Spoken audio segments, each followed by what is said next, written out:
দ্রব্যমূল্য একটা বড় ইস্যু।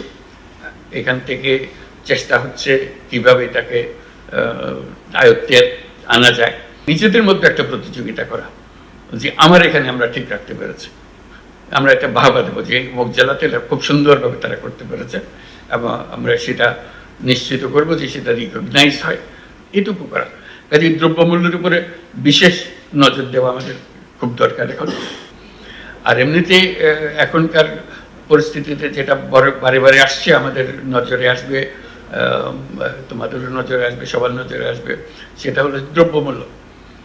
দ্রব্যমূল্য একটা বড় ইস্যু। এখান থেকে চেষ্টা হচ্ছে কিভাবে এটাকে আয়ত্তে আনা যায়। এখন আয়ত্তে আনার সুযোগ আরও বেশি সৃষ্টি হয়েছে, আগের চেয়ে অনেক বেশি সুযোগ সৃষ্টি হচ্ছে।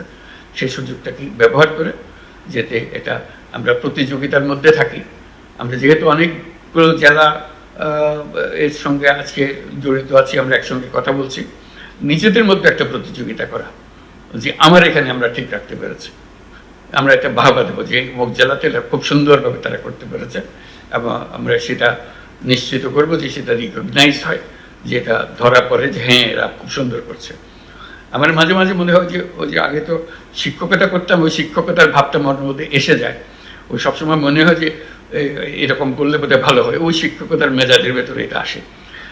কি করে গ্রেডিং করা, ABCD করা, কারা A, কারা B, কারা C, কারা D, এরকম আমরা ওরকম করতে পারি, নিজেরাও করতে পারি। এটা এমন না যে এটার জন্য এটা কারো শাস্তির ব্যবস্থা করব, তা না। এটা নিজেদের প্রতিযোগিতার জন্য। আমি এবার A পেয়েছি, আমার এখানে এই বিষয়ে আমি A পেয়েছি, দ্রব্যমূল্যে আমি A। স্বাস্থ্যকর অল টাইম হানিকম, সব সময় অল টাইম হেলদি লাইফ।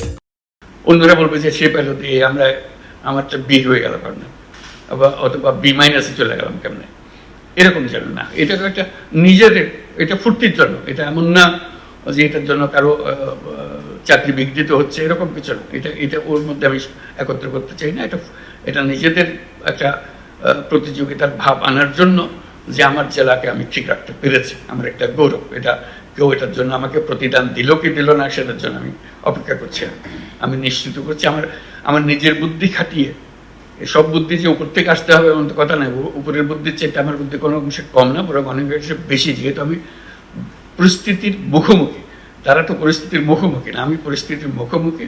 আমি এটা যত সুন্দরভাবে বুঝি, যে সুন্দরভাবে এটাকে আমার মতো করে গুছিয়ে আনতে পারি, তারা অত সুন্দরভাবে আমাকে সেই নির্দেশ দিতে পারবে না যেটা আমি পারবো। কাজে সেইটা গর্ব অনুভব করা যে আমি এই পরিস্থিতির মধ্যে আমি সবচেয়ে সুন্দর রেখেছি। এই মাসেও সুন্দর রেখেছি, এই মাসেও পেয়েছি, সামনের মাসে, পরের মাসেও পেয়েছি। আমার কাছে একবারে স্ট্রেটে, আমি স্ট্রেটে যা, আমার কাছে এটা এসছে, ভালো এসছে। আরেকজন যে ডি পেয়ে গেল তার কাছে খুব খারাপ লাগবে যে আমি কেন ডি পেলাম, কোথায় কোথায় ওরা এ পাচ্ছে, আমি ডি পেলাম কেন।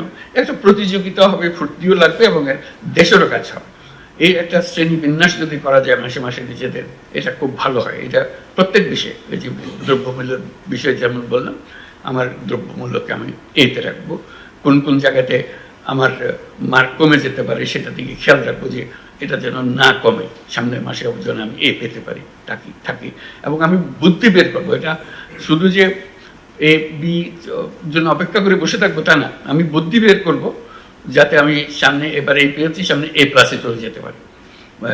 এটা আমার গৌরব। এটা কেউ আমাকে রেকর্ডে দেখাচ্ছে কিনা আমি জানি না, কিন্তু এটা আমার গৌরব যে আমি যখন ছিলাম এই মাসে যে কত মাস ঘুরেছি, আমি অন্যদের চেয়ে ভালো করেছি। এটা আমার একটা সৃজনশীলতা আমি প্রকাশ করেছি, আমি আমার সহকর্মীদের নিয়ে উদ্বুদ্ধ করতে পেরেছি, আমি আমার তথ্যগুলো সংগ্রহ করা, ক্লাসিফাই করা, এটা সুন্দরভাবে করতে পেরেছি। এটা আমার গৌরব, ব্যক্তিগত গৌরব। নিজের কাছে ভালো লাগে, রাত্রে ঘুমাবার সময় মনে হয় আমার কাজটা ঠিকমতো করতে পেরেছে, এটুকু করা। কাজে দ্রব্যমূল্যের উপরে বিশেষ নজর দেওয়া আমাদের খুব দরকার এখন, যাতে করে আমরা জানি যে এটা কোনো রকমের অসুবিধা হচ্ছে না আমাদের কাছে এবং এটা আমরা উপরের দিকে নিয়ে যেতে পারছি। এটার উপরে জোর দেওয়ার জন্য অনুরোধ করছি।